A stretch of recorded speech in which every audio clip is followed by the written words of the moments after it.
Now, Dr. Hersey works in for the Environmental Protection Agency in the Office of Water Purity, and of course, he's protected by his union. He was representing his union when he went before the Senate, and we have his testimony here, and he simply points out it attacks the mind, it attacks the fertility, it attacks the endocrine system. The complete testimony is there. You can go to my website at radioliberty.com. That's radioliberty.com, and pull down my December 2004 newsletter.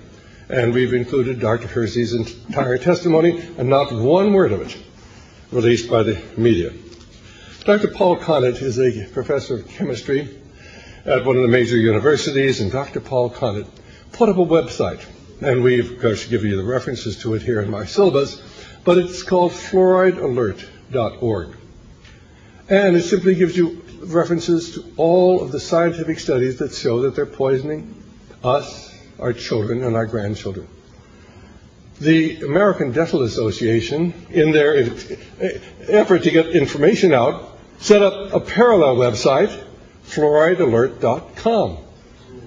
And, of course, most people don't remember whether it's org or com. You go to fluoridealert.com, and where do you think you end up? Why, with the American Dental Association telling you how wonderful fluoride is. If I could suggest you're only going to get one thing, get our hidden agenda syllabus, and then, of course, remember what we've told you today, or hopefully we'll have this available, when Rob gets these finished. But you must understand that there is a conscious effort to keep the American people from understanding what is really going on in the world today. Now, how do then we begin to make any sense out of what I've told you? And I simply have to point out that we know that fluoride decreases fertility, decreases sperm motility, decreases sperm count.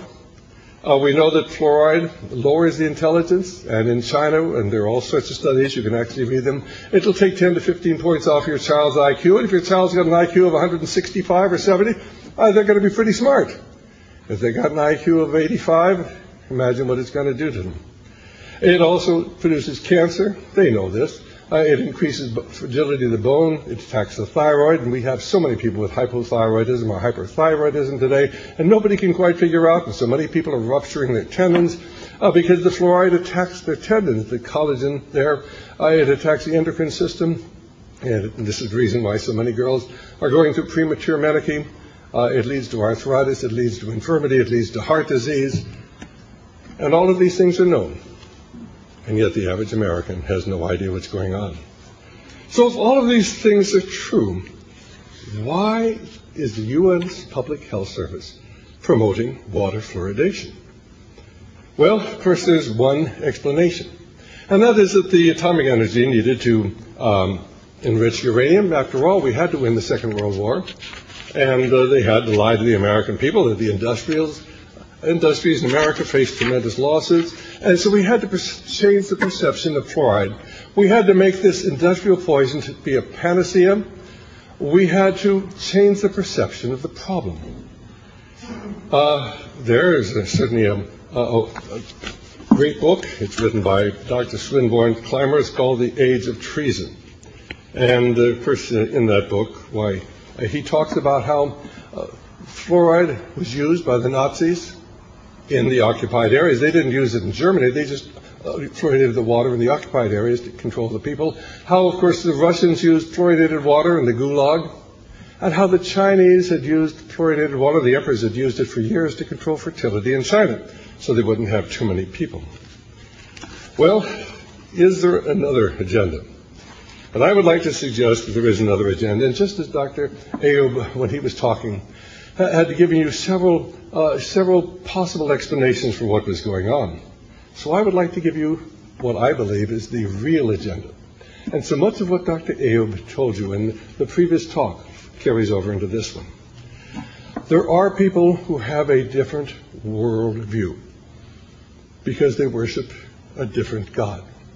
So let's go back to 1826 to a man named Thomas Malthus.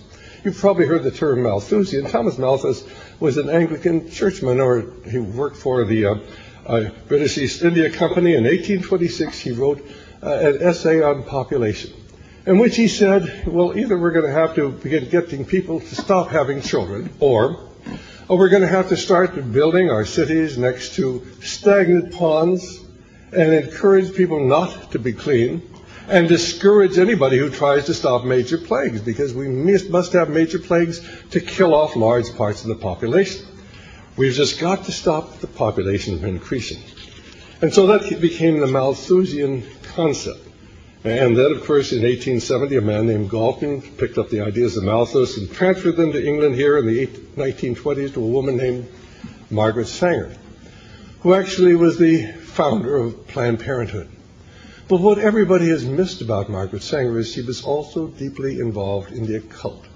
And until you understand that there is an occult background to so much of what's going on today, and these are the people who've tapped into this other dimension. There is another dimension.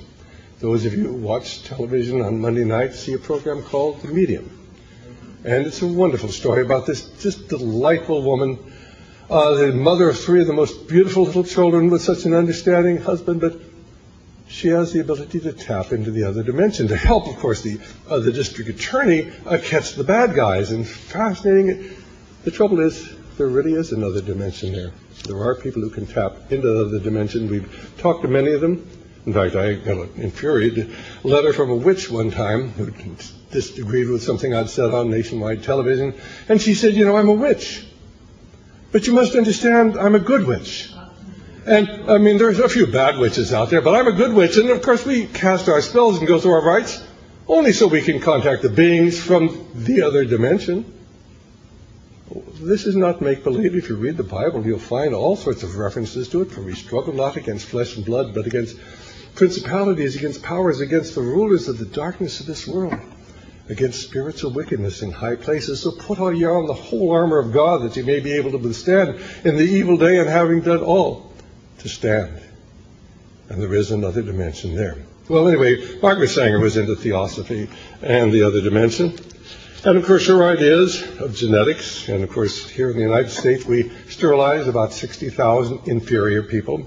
And many of the ideas, of course, were taken over in Hitler's Germany, did not come from Germany to America. They came from America to Germany. And many of the laws that we had passed here to legalize the sterilization of those who were not fit to reproduce were simply adopted in Germany and carried on to their logical conclusion. In China, of course, when the Chinese came to power, why, they systematically killed about 40 million people, and then between 1958 and 1962, they starved to death between 43 and 46 million people, according to the Chinese Communist records. It's covered in Stephen Moser's book, Mother's Ordeal. There's another book called The Hungry Ghost. That fellow, he's a piker. He thinks there were only about 30 million they killed. If somebody had starved to death 30 million, or 40 million, or 46 million people, don't you think that would be covered somewhere in the American media? Called The Great Hunger in China. You'll find a few references to up on the internet, but it's well documented in Chinese literature, because Stephen Moser, who I consider a friend for population control research, is actually there and knew the people who'd done the studies, the Chinese who'd actually gone through the government records. Between 41 and 43 million people systematically starved to death, and not a word in the American media. But, of course, if you believe in population control, that's a very efficient means of getting rid of a lot of people. Bertrand Russell, writing in his book, The Impact of Science on Society in 1953, and this is really a very, very important reference. We got permission from the publisher actually to reproduce those pages, and you'll find them here in the syllabus. And he's simply talking about, how if we could just, by diet, injections, and injunctions, we're going to be able to alter the precepts of the people. Diet, injections, or injunctions. We're going to combine, will be combined to be able to control the attitudes of people. What do you think they're going to put in the diet that's going to change our mental outlook? He also talks about how if we just had a black plague sweep the world once every generation, then people could have all the children they want to. And we wouldn't have to worry about having too many people. The pages are here. We've reproduced them with permission. I think it's very important. You see what these people write. And then, of course, 4 years later, 1957, Swinburne Clymer writes his book, The Age of Treason, to counter what Bertrand Russell has said, and said, this is immoral. And then he points out how fluoride is being used to control population, and, of course, to dull down the mentality of the people, both in communist Russia and in Hitler's Germany. Well, then we can fast forward to 1962 when Francis Crick, and he worked on the development of the spiral nature of DNA, and he attended a meeting called Man and His Future, put on by the SIBA, and we've got a copy of it. And Francis Crick and Julian Huxley, who was the first Secretary General of UNESCO and the brother of Aldous Huxley, and they were all standing around as, what can we put into the food that will cut down on population? We've just got to stop there being so many people. And here's where they talk about, well, the Swiss actually put, fluoride into their salt. But it doesn't seem to work very well because how do we know how much salt they're going to use? And then, of course, in 1962, Rachel Carson writes a book, The Silent Spring. Man is the real danger of everything. There are too many, we're going to have to do something. DDT's killing us off. Man is the real enemy of nature. 1969. And you'll find the quotation actually here, pages from the government testimony, 1969. Dr. Richard Day goes before a group of doctors, and he begins talking about the plan of the order to transform a society. Now, Dr. Richard Day is the head of the Planned Parenthood. He's the medical director of Planned Parenthood at that time. And he talks about, well, there are too many people in the world, there are lots of treatments for cancer, and we're going to keep them concealed within the files of the Rockefeller Foundation. And, of course, people are going to have to die of something, so they might as well die of cancer. We're going to create new diseases for killing off large numbers of people. It's amazing. It's just simply a transcript of interviews with Dr. Dunnigan, who actually had heard the talk by Dr. Day. Now, that was May of 1969. 3 months later, testifying before the House Appropriations Committee on Military Affairs, Dr. David MacArthur asked the members of Congress in attendance for $10 million to create a new disease. Now, this is 1969. He says, we have the capacity to create a new disease for which there will be no immune response. Now, some people think we shouldn't do this because it's a new means of mass killing, but we want to do it. And 10 years later, first cases of AIDS appeared. In 1979, we didn't recognize it till 1881, but they were there, they just didn't know what they were.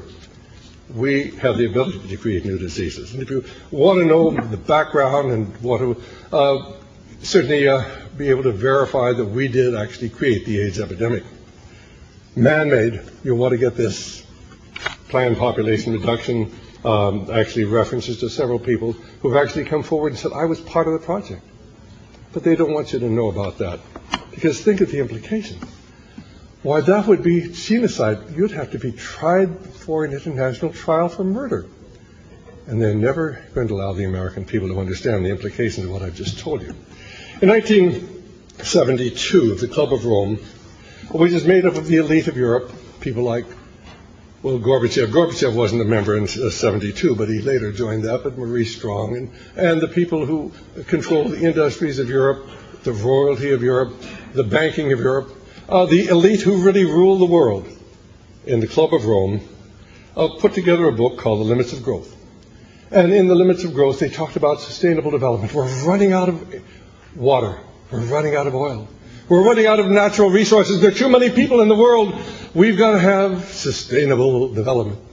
And that's where sustainable development began. It was back in 1972 in a book called The Limits of Growth. And, of course, later that year, they had the first Earth Summit meeting, and, of course, there was Maurice Strong. And you remember earlier we talked about how Maurice Strong and Gorbachev and Stephen Rockefeller had written the Earth Charter, the new 10 Commandments for the world that is now contained in the Ark of Hope, the satanic counterpart of the Ark of the Covenant. Well, 1973, Williams Ruckelshaus, who heads the EPA, outlaws DDT. Not because DDT was dangerous to humanity. It was the safest pesticide we've ever had. We'd be far better off spraying DDT on our lettuce than spraying fluoride, which has the devastating effects on us. And you can get our 4-tape set on population control and my talks with Dr. G. Gordon Edwards, who used to give talks on DDT, and it always started out with taking a tablespoonful of DDT and eating it before he'd begin to give the talk, just to show you how safe this really was. And it really was safe. As a result of what, of course, William Ruckelshaus did, between 90 and 100 million people have died of malaria in the intervening years, about 3 million a year. Of course, now they've lowered the figure. They keep changing the figure.